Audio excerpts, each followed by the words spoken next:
Welcome to only IAS. स्वागत है आप सभी लोगों का current affairs revision for prelims 2022 में। इंडियन सोसाइटी के करंट अफेयर्स के रिवीजन का ये हमारा 7वां लेक्चर है। आज के इस सेशन में हम मार्च महीने के इंडियन सोसाइटी के करंट अफेयर्स को रिवाइज करेंगे। आगे बढ़ने से पहले एक छोटी सी इन्फॉर्मेशन आप सभी के लिए है कि हमारे पास इस प्रीलिम्स 2022 के लिए कुछ कोर्सेज हैं जो कि आपके एग्जाम पॉइंट ऑफ व्यू से काफ़ी इंपॉर्टेंट हो सकते हैं। सबसे पहले इसमें एक प्रीलिम्स क्रैश कोर्स की बात हो रही है जिसका नाम तेजस है। इसमें आपको 250 प्लस आवर्स के वीडियो लेक्चर्स, इसमें आपके करंट अफेयर्स और स्टैटिक दोनों इंक्लूडेड हैं। काफ़ी सारे टेस्ट, फुल लेंथ और सेक्शनल, और वीकेंड डाउट सेशंस वगैरह सब कुछ हैं इसमें आपको फ्री सीसैट के क्लासेस और उनके टेस्ट सीरीज भी मिलती है। बट स्टिल अगर आप केवल टेस्ट सीरीज में ज्वाइन करना चाहते हो, आपको वीडियो लेक्चर्स नहीं चाहिए, आपका रिवीजन ऑलरेडी चल रहा है अच्छा, तो आप उसके लिए लास्ट माई लीप ज्वाइन कर सकते हो। इसमें आपके 19 सेक्शनल टेस्ट हैं, 5 करंट अफेयर्स के टेस्ट हैं, 15 फुल लेंथ टेस्ट हैं, 4 सीसैट के टेस्ट हैं। इसको ज्वाइन करने के लिए आप dpp.onlyis.in पे ज्वाइन कर सकते हो। एट द सेम टाइम एक सीसैट के लिए प्रोग्राम है जो कि ऐसे स्टूडेंट्स को केटर करता है जिनका सीसैट वीक है। तो सीसैट एक्सपर्ट प्रोग्राम आपके सभी सीसैट के टॉपिक्स को कवर करता है वीडियो लेक्चर्स के फॉर्म में, और छोटे छोटे हैंडआउट्स भी हर लेक्चर के बाद आपको मिलते हैं प्रैक्टिस के लिए, और लास्ट में कुछ फुल लेंथ टेस्ट हैं इसमें। इसके अलावा अगर आप 2023 के लिए प्रिपेयर कर रहे हैं तो आप हमारे प्रारंभ बैच को ज्वाइन कर सकते हैं। इसमें आपको एक फुल फाउंडेशन बैच के तरीके से सारी रिक्वायरमेंट्स यूपीएससी के पॉइंट ऑफ व्यू से फुलफिल की जाती है। इसमें वीडियो लेक्चर्स भी हैं, स्टडी मटेरियल्स भी हैं, टेस्ट सीरीज भी हैं, मेंटोरशिप भी है, इंटरव्यू गाइडेंस भी है, सब कुछ इसमें आपको मिलेगा। अगर आप इस बैच को ज्वाइन करना चाहते हो तो आप video.onlyis.in पे विजिट करो। याद रखना कि तेजस प्रोग्राम के लिए भी आपको video.onlyis.in पर ही विजिट करना है। अगर आपको कोई भी डाउट आता है इन सभी बैचेस से रिलेटेड तो आप हमें सिंपली इस नंबर पर कॉल कर सकते हो, या फिर info@onlyis.com पे हमें मेल ड्रॉप भी कर सकते हो। तो चलिए डिस्कशन स्टार्ट करते हैं। अनएम्प्लॉयमेंट डिस्ट्रीब्यूट करने वाला है 4800 डेली लिविंग एड्स और असिस्टेड डिवाइसेस। 895 सीनियर सिटीजन्स इसके बेनिफिशियरी होंगे अंडर राष्ट्रीय वयोश्री योजना। 2017 में इसे लॉन्च किया गया था ministry of social justice and employment के द्वारा। यही है इसकी nodal ministry. Central sector scheme है बिकॉज सारा पैसा सेंट्रल गवर्नमेंट ही वहन करती है। इसके लिए है एक सीनियर सिटीजन्स वेलफेयर फंड जिसे 2016 में नोटिफाई किया गया। अब इस फंड में पैसे कहां से आते हैं? Saving, small saving account, PPE या ईपीएफ में जो लोग अपना पैसा क्लेम नहीं करते वो चला जाता है इस वेलफेयर फंड में, और इससे जो वृद्ध लोग हैं उनकी मदद की जाती है। इसके माध्यम से एड और असिस्टिव लिविंग डिवाइसेस उन्हें दिए जाते हैं सीनियर सिटीजन्स को जो बिलो पॉवर्टी लाइन है, जो एज रिलेटेड डिसेबिलिटी फेस कर रहे हैं, जैसे कि कम दिखना, सुनने में दिक्कत, दांतों का गिर जाना और चलने फिरने में दिक्कत होना। एड और असिस्टेड डिवाइस के फॉर्म में उन्हें दिए जाते हैं walking sticks, elbow clutches, walker clutches, tripod quad pods, hearing aids, wheel chairs, artificial dentures और स्पेक्टिकल यानी कि चश्मे। इसे इंप्लीमेंट करने की जिम्मेदारी होती है artificial limbs manufacturing corporation ALIMCO के पास। ठीक है, वो इसे इंप्लीमेंट करते हैं। पीएसयू है ये, ministry of social justice and empowerment के एम्बिट में। अगला आर्टिकल जो कि hit and run motor accident scheme 2022 के बारे में है। ये है उन विक्टिम्स को कॉम्पनसेट करने के लिए जो हिट एंड रन का शिकार होते हैं। हाल ही में गवर्नमेंट ने the compensation to victims of hit and run motor accident scheme 2022 को तैयार कर लिया है, रिलीज कर दिया है। कई बार कोई भी व्हीकल ड्राइव करने वाला व्यक्ति किसी व्यक्ति को धक्का मार के तेजी से निकल जाता है। कई बार तो पता भी नहीं चल पाता कि एक्सीडेंट किया किसने है, लेकिन इसमें एक्सीडेंट के बाद या तो बहुत मैसिव इंजरी फेस करनी होती है विक्टिम को, या कई बार उनकी जान भी चली जाती है। इस दौरान कंपनसेशन का कुछ न कुछ प्रावधान तो होना चाहिए। Ministry of road transport and highways ने इसे लॉन्च किया। यह सुपरसीड कर लेगा सोलैशियम कंपनसेशन स्कीम 1989 को। ये 1 अप्रैल 2022 से इफेक्टिव हो जाएगा। क्या फीचर्स हैं इस स्कीम के? अब अगर किसी व्यक्ति की इसमें जान चली जाती है हिट एंड रन केस में, तो उसे 2 लाख तक का मुआवजा मिलेगा। ये पहले की तुलना में 8 गुना ज्यादा है। हिट एंड रन केसेस में अगर बहुत ज्यादा इंजरी हो जाए तो पहले मिलते थे कंपनसेशन में महज 12,500 रुपए, और अभी अमाउंट बढ़कर कर दिया गया है 50,000 रुपए। इस स्कीम के तहत डिटेल्ड इन्वेस्टिगेशन का एक पूरा मॉडल तैयार किया गया है। कैसे इन्वेस्टिगेशन किया जाएगा, रिपोर्टिंग की जाएगी, क्या टाइमलाइन होगी स्टेक होल्डर्स के लिए। मोटर व्हीकल एक्सीडेंट फंड को भी सेटअप किया गया है जिसमें से ये कंपनसेशंस दिए जाएंगे, या फिर जो विक्टिम्स हैं उनके ट्रीटमेंट का खर्चा उठाया जाएगा। आई होप आपको ये स्कीम समझ में आ गई। हमारा नेक्स्ट आर्टिकल स्त्री मनोरक्षा प्रोजेक्ट के बारे में है। नाम से आपको स्पष्ट हो गया होगा, स्त्री की मनोरक्षा मतलब उनकी मेंटल हेल्थ को ध्यान में रखते हुए ये प्रोजेक्ट तैयार किया गया है। इंटरनेशनल वुमेन्स डे वीक, इसके दौरान स्त्री मनोरक्षा प्रोजेक्ट को लॉन्च किया गया। Union minister for women and child development के द्वारा इसे लॉन्च किया गया है national institute of mental health and neuro sciences के द्वारा। सपोर्ट रहा है यहां पर ministry of women and child development का। प्रोजेक्ट के माध्यम से मेंटल हेल्थ ट्रेनिंग दी जाएगी 6000 से ज्यादा ओएससी फंक्शनरीज को। ओएससी का यहां पे मतलब है वन स्टॉप सेंटर्स। तो देखिए, जो वन स्टॉप सेंटर्स हैं वहां पर जो प्रोफेशनल्स हैं उन्हें इस तरीके से ट्रेन किया जाएगा कि वो वुमेन की मेंटल हेल्थ को इंप्रूव कर सकें और उनकी साइकोलॉजिकल वेलबींग को बढ़ावा दे सकें। इसमें बेसिकली सेल्फ केयर टेक्निक्स को सिखाया जाएगा। 2 फॉर्मेट होंगे इसके। पहले फॉर्मेट में तो बेसिक ट्रेनिंग दी जाएगी वन स्टॉप सेंटर्स पे जो भी लोग काम करने वाले हैं उन्हें, जिसमें security guards, cook, helpers, case workers, counsellors, centre administrators, paramedical staff सभी शामिल होंगे। सेकेंड फॉर्मेट में एडवांस कोर्सेज दिए जाएंगे जो मल्टी जेनरेशनल इंप्लीकेशंस जो हो सकते हैं ट्रॉमा के या मेंटल हेल्थ सही ना हो उसके, अगर बहुत सीवियर वायलेंस फेस किया है किसी महिला ने तो उसके लिए ट्रेन किया जाएगा। इसके लिए ministry of women and child development ने एडवांस सर्टिफिकेट कोर्स भी लॉन्च किया है ओएससी काउंसलर्स के लिए। तो आपने समझा स्त्री मनोरक्षा प्रोजेक्ट के बारे में। हमारा नेक्स्ट आर्टिकल प्रधानमंत्री जन औषधि योजना के बारे में है। जन औषधि दिवस वीक 1 मार्च से 7 मार्च के बीच में ऑब्जर्व किया गया। थीम रही चौथे जन औषधि दिवस की, जन औषधि जन उपयोगी। इस देखिए योजना को लॉन्च किया गया था इनिशियली 2008 में, बाद में इसी जो पहले की योजना थी उसका ही 2015 में नामकरण कर दिया गया प्रधानमंत्री जन औषधि योजना के रूप में। इसे इंप्लीमेंट किया जाता है pharmaceuticals and medical device bureau of India यानी कि पीएमबीआई के द्वारा, जिसके ऊपर एडमिनिस्ट्रेटिव कंट्रोल होता है डिपार्टमेंट ऑफ फार्मास्यूटिकल्स का, जो काम करती है ministry of chemicals and fertilizers के तहत। ये देखिए कोशिश ये करते हैं कि जो भी क्वालिटी मेडिसिन हैं, अच्छी दवाइयां हैं, वो अफोर्डेबल प्राइस पर सभी के लिए अवेलेबल हो जाएं। ये दवाइयां उपलब्ध हो जाएं सभी लोगों को जो प्रधानमंत्री भारतीय जनऔषधि केंद्र है वहां पर। क्या फीचर्स हैं इस योजना के? सबसे पहले तो क्वालिटी मेडिसिन सभी लोगों को मिले, मतलब कि उनकी एक्सेसिबिलिटी बढ़े। दूसरा, जो क्वालिटी जेनरिक मेडिसिन हैं जो होती एकदम जो ओरिजिनल मेडिसिन है उन्हीं की तरह हैं, लेकिन वो सस्ती हो जाती हैं क्योंकि उनके ऊपर जो पेटेंट लॉज हैं उन्हें फॉलो नहीं किया जाता। तो ऐसी दवाइयों के कवरेज को एक्सटेंड किया जाए ताकि मेडिसिन लोगों को सस्ते दामों में मिल जाए। जेनरिक मेडिसिन को लेकर लोगों को अवेयर किया जाए कि जो महंगी दवाइयां होती हैं उनके जेनरिक ऑप्शंस अवेलेबल होते हैं और वो उतने ही क्वालिटेटिव होते हैं जितनी की वो मेडिसिन जो आपको महंगी मार्केट में मिल रही हैं। तो वो महंगी होती हैं, इसका मतलब ये नहीं कि उनके जो जेनरिक ऑप्शंस हैं वो अवेलेबल नहीं है, उनका इस्तेमाल किया जाना चाहिए।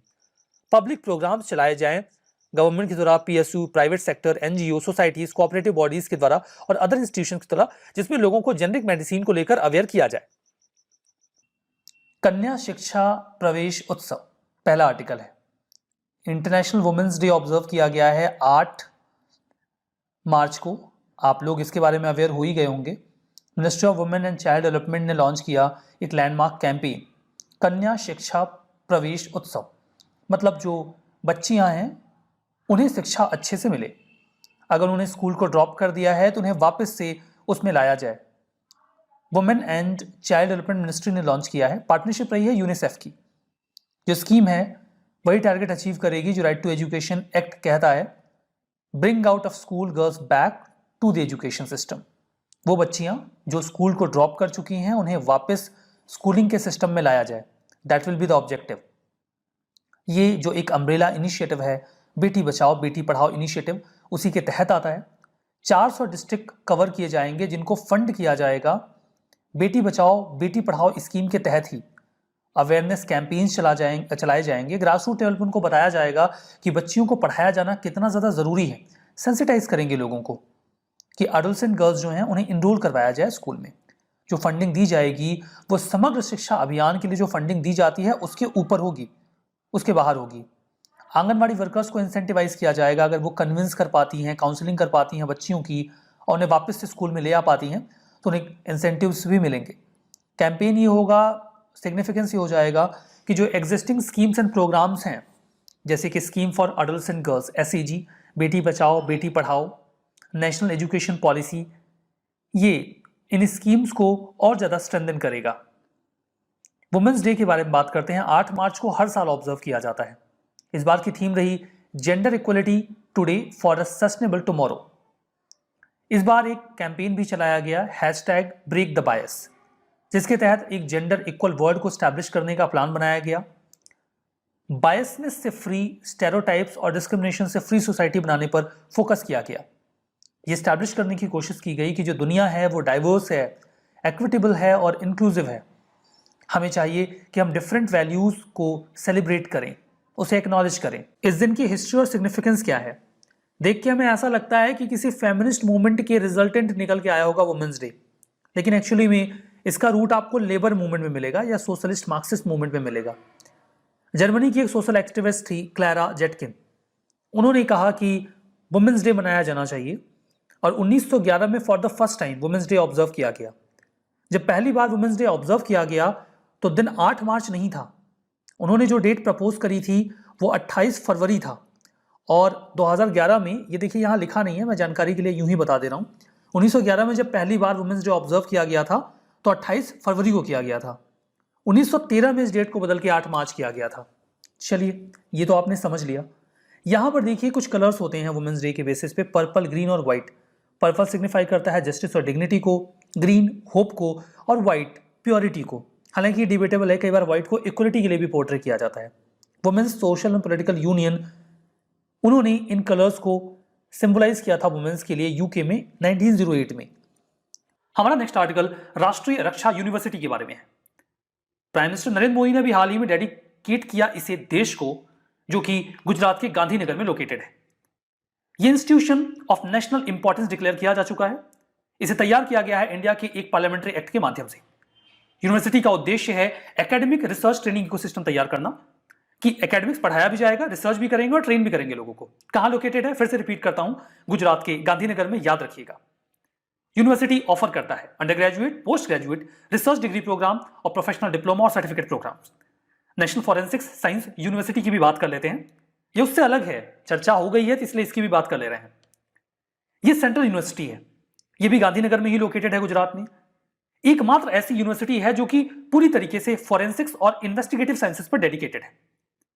जो यूनिवर्सिटी है इसे गुजरात की सरकार ने 2008 में बनाया था। ये बाद में इसे अपग्रेड कर दिया गया नेशनल फॉरेंसिक साइंस यूनिवर्सिटी के तौर पे 2020 में, और अभी पार्लियामेंट के एक एक्ट के माध्यम से इसे इंस्टीट्यूशन ऑफ नेशनल इंपॉर्टेंस भी डिक्लेयर कर दिया गया है। हमारा नेक्स्ट आर्टिकल मैटरनल मोर्टेलिटी जो इंडिया में है उसके बारे में है। रजिस्ट्रार जनरल ऑफ इंडिया ने स्पेशल बुलेटिन अभी रिलीज किया है मैटरनल मोर्टेलिटी रेशियो के ऊपर। रजिस्ट्रार जनरल ऑफ इंडिया की बात करते हैं। मिनिस्ट्री ऑफ होम अफेयर्स के अंडर में ये बॉडी आती है। ये पॉपुलेशन सेंसस करने के अलावा ये भी देखते हैं कि फर्टिलिटी और मोर्टेलिटी का रेशियो क्या है भारत में, उसे भी ये इवेलुएट करते हैं। लार्जेस्ट डोमेस्टिक सैंपल सर्वे होता है SRS। क्या निकल के आया मैटरनल मोर्टेलिटी के बारे में? MMR 10 पॉइंट तक डिक्लाइन किया है। जो पहले 113 था 2016 से 18 के बीच में, वो 17 से 19 के बीच में 103 आया है पॉइंट्स में। अगर आप परसेंटेज वाइज डिक्लाइन जानना चाहें तो 8.8% मैटरनल मोर्टेलिटी रेशियो कम हुआ है, जो कि अच्छी बात है। Maternal mortality ratio progressive reduction के तौर पे देखा गया है, मतलब दिन ब दिन हमने इसमें स्थिति को बेहतर पाया है। पॉइंट्स में देखें तो 2014-16 में जहां 130 था वो 122 हुआ, 113 हुआ और फिर 103 हो गया। तो प्रोग्रेसिव इंप्रूवमेंट देखा गया है। हमारा नेक्स्ट आर्टिकल राष्ट्रीय इंडियन मिलिट्री कॉलेज के बारे में है। इसके 100 साल पूरे हो गए हैं। पहले इसे Prince of Wales Royal Indian Military College के नाम से पुकारा जाता था। मार्च 1922 में बनाया गया था प्रिंस ऑफ वेल्स, जो बाद में किंग एडवर्ड VIII के नाम से भी जाने गए। इसके माध्यम से वो भारत में जो यंगस्टर्स थे उन्हें ट्रेन करते थे आर्मी के लिए। एक्चुअली में जो ऑफिसर कैडर के ब्रिटिश इंडियन आर्मी ऑफिसर्स होते थे उनका इंडियनाइजेशन करने की कोशिश की जाती थी थ्रू दिस मिलिट्री कॉलेज। वर्तमान में ये देहरादून में है, दून वैली में। इसे एडमिनिस्टर करता है army training command, ARTRAC। Ministry of defence के तहत ये कॉलेज वर्क करता है। ये एक फीडर इंस्टीट्यूशन है। फीडर इंस्टीट्यूशन का मतलब ये होता है कि यहां से निकले हुए लोग कहीं जाएंगे। कहां जाएंगे? नेशनल डिफेंस एकेडमी में, यहां से लोग जाते हैं। 25 कैडर यहां हर साल एडमिट किए जाते हैं, हर 6 महीने पे। उनकी उम्र 11.5 से 13 साल के बीच में होनी चाहिए और वो क्लास 8th से लिए जाते हैं। ये एकमात्र ऐसी बॉडी है लिम्का बुक ऑफ रिकॉर्ड में इसे कंफर्म किया गया है, जहां पर क्लास 9 से लेकर 12th के बीच के एग्जाम्स 2 बार साल में करवाए जाते हैं, मई और नवंबर में, और इन एग्जाम्स या सर्टिफिकेशंस को सीबीएसई रिकॉग्नाइज भी करता है। ये सारी बातें राष्ट्र इंडियन मिलिट्री कॉलेज के बारे में। आर्टिकल या फर्स्ट आर्टिकल पीएम दक्ष योजना के बारे में है। Ministry of social justice and empowerment ने हाल ही में फंड्स रिलीज कर दिए हैं पीएम दक्ष योजना के बारे में। कहने का मतलब ये है कि ये कोई नई स्कीम नहीं है, रैदर एग्जिस्टिंग स्कीम के लिए ही फंड्स को रिलीज किया गया है, तो न्यूज में आ गई है। प्रधानमंत्री दक्षता और कुशलता संपन्न हितग्राही, शॉर्ट इसका बनता है पीएम दक्ष। इस योजना को देखिए 2021 में लॉन्च किया गया था। किसने लॉन्च किया था? Ministry of social justice and empowerment ने। वैसे तो देखिए इसमें स्किल डेवलपमेंट का काम किया जाता है, जैसे कि दक्षता और कुशलता, ये जो शब्द हैं इनसे आपको समझ में आ भी रहा होगा, तो मिनिस्ट्री ऑफ स्किल डेवलपमेंट से आप इसको कंफ्यूज कर सकते हो, बट ऐसा है नहीं। ये है ministry of social justice and empowerment. ध्यान दीजिएगा कि मिनिस्ट्रीज पे कई दफा यूपीएससी प्रश्न पूछती है, एक स्टेटमेंट में वो एक मिनिस्ट्री का नाम दे देते हैं, फिर आपसे पूछा जाता है कि यही मिनिस्ट्री है या नहीं है, और आपको बताना पड़ता है। पर्पस बिल्कुल यही है, it is a kind of national action plan, जहां पर हम मार्जिनलाइज्ड लोगों को स्किल करेंगे। कौन होंगे मार्जिनलाइज्ड लोग? जैसे कि schedule caste, other backward class, economically backward class, DNT यानी कि D notified tribes, sanitation workers जिसमें वेस्ट पिकर्स भी आ जाएंगे। इन सभी लोगों को स्किल किया जाएगा ताकि वो अच्छी जॉब्स अवेल कर सकें। उद्देश्य ये होगा कि उनके स्किल के लेवल को इनहेंस किया जाए। यहां पे उन्हें 2 प्रकार की स्किल्स प्रोवाइड की जाएंगी, short term skills and long term skills. Further उन्हें मदद भी दी जाएगी ताकि अगर वो सेल्फ एम्प्लॉयमेंट करना चाहते हैं उस स्किल के बेसिस पे तो वो कर सकते हैं। सपोज किसी को इलेक्ट्रिसिटी का वर्क सिखा दिया गया कि वो इसकी रिपेयरिंग कर सकते हैं, अगर वो कोई शॉप डालना चाहते हैं इस संबंध में तो उन्हें असिस्टेंस भी दे दिया जाएगा। इसे इंप्लीमेंट किया जाएगा 3 कॉर्पोरेशंस के द्वारा मिलकर, जिनमें शामिल हैं national schedule caste finance and development corporation, national backward class finance and development corporation और नेशनल सफाई कर्मचारी finance and development corporation. Features में देखिए इसमें होंगे ट्रेनिंग इंस्टीट्यूशंस, जिनमें गवर्नमेंट सेक्टर ट्रेनिंग इंस्टीट्यूशंस भी होंगे और जो रिप्यूटेड इंस्टीट्यूशंस हैं वो भी इसकी जिम्मेदारी उठाएंगे और कोशिश करेंगे कि उन्हें इस प्रकार से एम्पावर कर दिया जाए कि वो जॉब्स या सेल्फ एम्प्लॉयमेंट की अपॉर्चुनिटीज देख सकें। किसी भी व्यक्ति की एज पीएम दक्ष योजना का लाभ उठाने के लिए 18 से 45 वर्ष के बीच होनी चाहिए। फर्दर वो जितनी क्लासेस अटेंड करते हैं उसके बेसिस पे उन्हें एक स्टाइपेंड भी दिया जाएगा, डायरेक्ट बेनिफिट ट्रांसफर के माध्यम से सीधे उनके अकाउंट में दे दिया जाएगा। ठीक है, वो प्रधानमंत्री उज्ज्वला योजना के बारे में है। इट्स वेरी पॉसिबल कि आप इस योजना के बारे में वेल अवेयर हो, क्योंकि ये कोई नई योजना नहीं है। इनफैक्ट ये योजना न्यूज में इसलिए आई है बिकॉज अभी हाल ही में पहला इंडिपेंडेंट इंपैक्ट असेसमेंट किया गया। ये इंडिपेंडेंट है, ये इंपैक्ट असेसमेंट सरकार की ओर से नहीं करवाया गया है। इसमें बताया गया कि प्रधानमंत्री उज्ज्वला योजना के अच्छे लाभ रहे। इसने लोगों की लाइफ को बचाने का काम किया और एयर पोल्यूशन को भी कम किया। क्या है प्रधानमंत्री उज्ज्वला योजना? इसे ministry of petroleum and natural gas ने लॉन्च किया था 2016 के मई में। इसके तहत लिक्विफाइड पेट्रोलियम गैस यानी कि एलपीजी के कनेक्शन दिए जाने थे पुअर हाउस होल्ड को, ताकि जो हेल्थ रिस्क एसोसिएटेड होता है लकड़ी या कंडे जलाने से, बायोमास बर्न करने से, उससे उन्हें बचाया जा सके। की फीचर ये रहा कि डिपॉजिट फ्री एलपीजी कनेक्शन दिया गया सभी घरों को, ताकि वो कम से कम इसका इस्तेमाल शुरू तो कर पाए। क्या अचीवमेंट मिला या क्या अचीवमेंट्स हमें दिखी इस इंडिपेंडेंट असेसमेंट में? गवर्नमेंट का डेटा पहले देख लीजिए, फिर जो इंडिपेंडेंट असेसमेंट है वो तो खैर वो बताता ही है कि हाँ फायदे हुए हैं। जो गवर्नमेंट का डेटा है वो बताता है कि 2022 तक 9 crore new LPG connections install किए गए हैं, जिसके साथ भारत में जो 28 करोड़ हाउस होल्ड्स हैं उनमें आज वर्तमान में 99.8% के पास एलपीजी कनेक्शंस का एक्सेस है, जो कि 2015 में महज 61.9% हुआ करता था। कौन प्रधानमंत्री उज्ज्वला योजना का लाभ ले सकता है? एप्लीकेंट का वुमेन होना बहुत जरूरी है और उनकी उम्र 18 वर्ष से अधिक होनी चाहिए with being citizen of India. वो below poverty line household से बिलोंग करनी चाहिए। कोई भी एप्लीकेंट जो ये कनेक्शन लेना चाहता है उसकी फैमिली में किसी के पास कोई एलपीजी कनेक्शन नहीं होना चाहिए। हाउस होल्ड की इनकम स्टेट या यूटी जो डिसाइड करते हैं वो होनी चाहिए, उससे ज्यादा इनकम होगी तो नहीं हो पाएगा।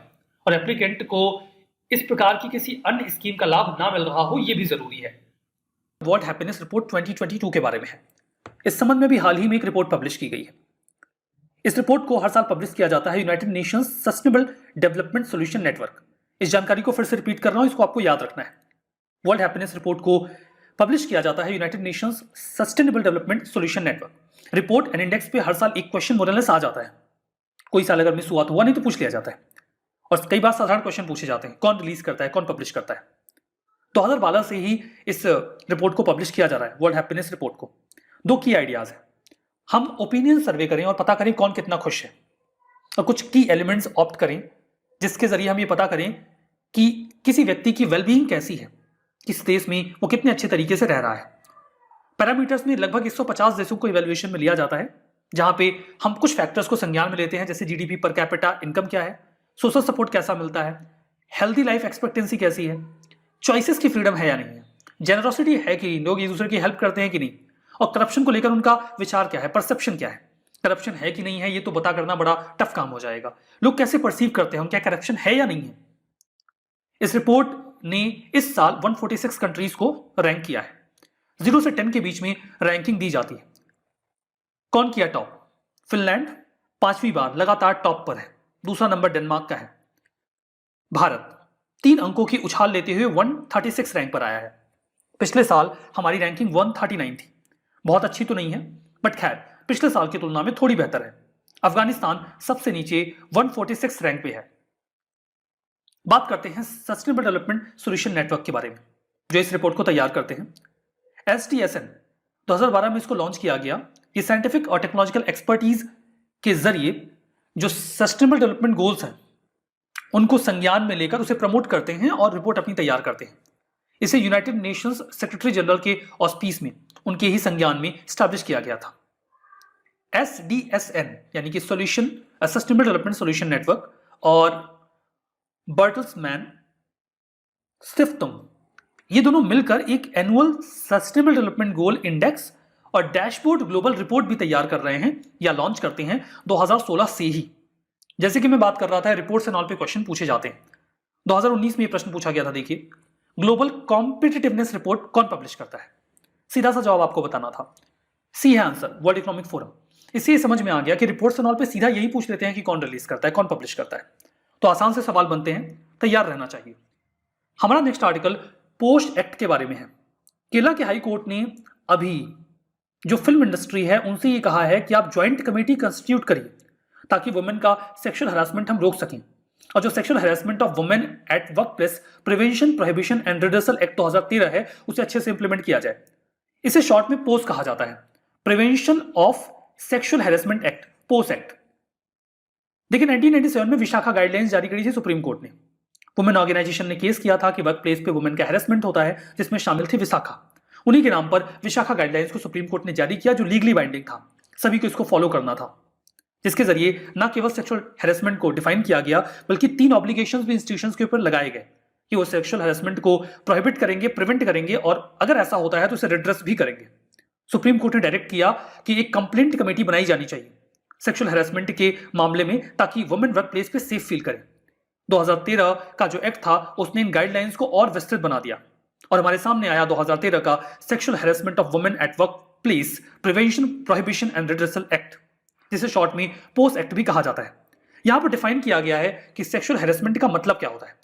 सेक्सुअल हैरेसमेंट का मतलब होता है कोई भी ऐसा एक्ट, एनी वन और मोर, जिसमें महिलाओं के लिए कोई अनवेलकम्ड एक्ट हो या फिर बिहेवियर हो, जो या तो डायरेक्टली कमिट किया गया हो या इंप्लीकेशन के फॉर्म में आ गया हो, जिसमें शामिल हो सकता है फिजिकल कॉन्टैक्ट, कोई फिजिकल एडवांसमेंट, सेक्सुअली कलर्ड कोई रिमार्क, पोर्नोग्राफी दिखाना, किसी भी सेक्सुअल फेवर की डिमांड या रिक्वेस्ट करना, या किसी प्रकार का अनवेलकम्ड फिजिकल, वर्बल या फिर नॉन वर्बल कंडक्ट जो सेक्सुअल नेचर का हो, उसे एक्सप्लॉयटेशन की श्रेणी में डाला जाएगा और पनिशमेंट के प्रावधान होंगे।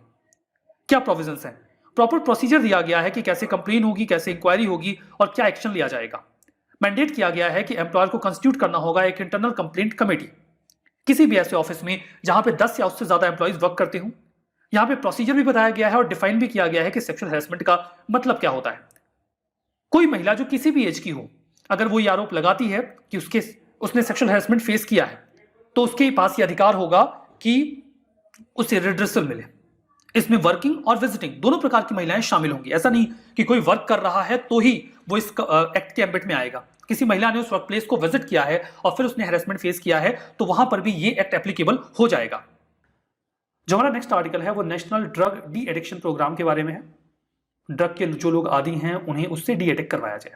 हाल ही में union minister of state for health and family welfare ने इन्फॉर्म किया राज्यसभा को इस प्रोग्राम के बारे में। DDAP, ministry of health and family welfare इसे ऑपरेट कर रही है। तो बेसिक ऑब्जेक्टिव है, पहला तो ये कि हम अफोर्डेबल, इजीली एक्सेसिबल और एविडेंस बेस्ड ट्रीटमेंट दें, ऐसा ट्रीटमेंट जो ठीक है कि काम करेगा, और इसके माध्यम से जो हेल्थ केयर फैसिलिटीज है उनको भी बेटर किया जाएगा। दूसरा ये है कि हमें कैपेसिटी बिल्डिंग करनी है जो हेल्थ केयर स्टाफ इन्वॉल्व है इस प्रकार के डी एडिक्शन प्रोग्राम में, ताकि इस प्रकार के डिसऑर्डर्स को वो अच्छी तरीके से हैंडल कर पाए। यहां पर देखिए इंप्लीमेंट कर रही है 3 entities, AIIMS new Delhi, PGIMER Chandigarh और निमहंस बेंगलुरु। जो नोडल सेंटर है वो national drug dependence treatment centre है जो कि एम्स में ही लोकेटेड है, वो इसको पूरा हैंडल कर रहे हैं। कुछ अन्य प्रोग्राम्स भी हैं जो ड्रग के अगेंस्ट में वर्क करते हैं, that is national action plan for drug demand reduction, इसे इंप्लीमेंट किया जा रहा है ministry of social justice and empowerment के द्वारा। और दूसरा है नशा मुक्त भारत अभियान, ये भी ministry of social justice and empowerment का ही इनिशिएटिव है। आइए अब जान लेते हैं श्रेष्ठा स्कीम के बारे में। अभी रिसेंटली मिनिस्ट्री ऑफ एजुकेशन ने मिनिस्ट्री ऑफ सोशल जस्टिस के साथ मिलकर इस श्रेष्ठा स्कीम को इम्प्लीमेंट कराया। अब यहाँ पर हमारी कोशिश ये है कि हम गवर्नमेंट इंटरवेंशंस को पहुँचा सकें उन एरियाज़ में जहाँ पर गवर्नमेंट सर्विसेज इतनी देखने को नहीं मिलती है और वहाँ पर मेजॉरिटी पॉपुलेशन आपकी SC कम्युनिटी से है। अब पहले यहाँ पर ग्रांट इन एड दिया जाता था आपके वॉलंटरी और अदर ऑर्गेनाइजेशंस को जो काम करते थे शेड्यूल कास्ट के लिए, बट अब यहाँ पर इसके 2 मोड ऑफ ऑपरेटर्स है। पहले मोड में हम क्या करेंगे, हम क्वालिटी रेजिडेंशियल एजुकेशन के ऊपर फोकस करेंगे उन बच्चों के लिए जो SC कम्युनिटी से बिलोंग करते हैं और पढ़ने में जो काफ़ी अच्छे हैं। दूसरे मोड में हम ग्रांट इन एड देंगे उन स्कूल्स को, हॉस्टल्स को जो वॉलंटरी ऑर्गेनाइजेशंस रन कर रही हैं, और यहाँ पर उन्हें फुलफिल करना होगा एक रिक्वायर्ड सेट ऑफ क्राइटेरिया को। जो मोड 1 है इसे डिस्ट्रिक्ट एडमिनिस्ट्रेशन इंप्लीमेंट करेगी और यहाँ आपका फोकस रहेगा शेड्यूल कास्ट कम्युनिटी के ऊपर। आइए अब जान लेते हैं अगले आर्टिकल के बारे में भी, जो बात करता है राष्ट्रीय युवा सशक्तिकरण कार्यक्रम के बारे में। अभी रिसेंटली इसे 5 साल के लिए और एक्सटेंड कर दिया गया है इस स्कीम को, जो मिनिस्ट्री ऑफ यूथ के द्वारा रन की जा रही है। अब यहाँ पे हम कोशिश कर रहे हैं कि हम जो यूथ हैं इनके अंदर लीडरशिप क्वालिटी को डेवलप कर सके, इन्हें इन्वॉल्व कर सके नेशन बिल्डिंग एक्टिविटीज़ में।